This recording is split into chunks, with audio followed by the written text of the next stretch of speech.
Fear. Fear and making love. It is a delicious combination. I don't mean the big fear, the all-consuming, paralyzing kind of fear, although that can be fun, too. Seeing that kind of fear in her eyes. He is going to kill me. No, no, please don't. The big fear is so sweet. It is the ultimate domination. The cherry on top, pun intended. Be on top when you do this. The spice of life, and so on. For those who are curious, you are on her, in her maybe. That is the making love part.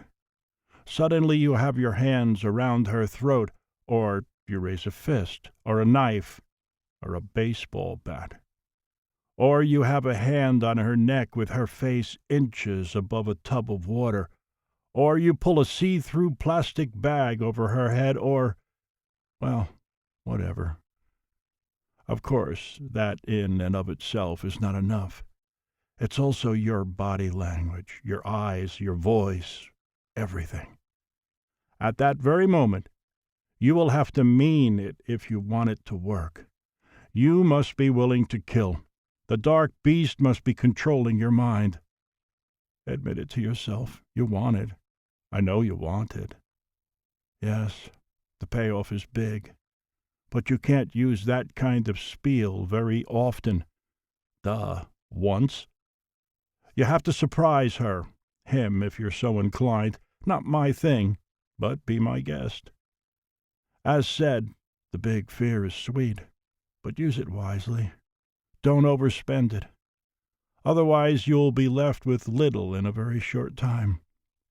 Treat it like something special, because it is. How does that song go again? Killing me softly. Back to fear and making love. The little fears. Ah, now those are like sweet raindrops at the end of a hot spell. Eating ice cream in bed. Getting out of those office clothes at the end of the day. Little fears go something like this. Is he going to do it or not? He surely won't. No, don't go there, please. Yes. Please, go on. The little fears wake you up, make your heart beat a little bit faster, heat up the blood and cause you to hold your breath.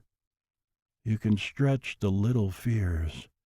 Use them as a series, as a build-up, going on and on and on.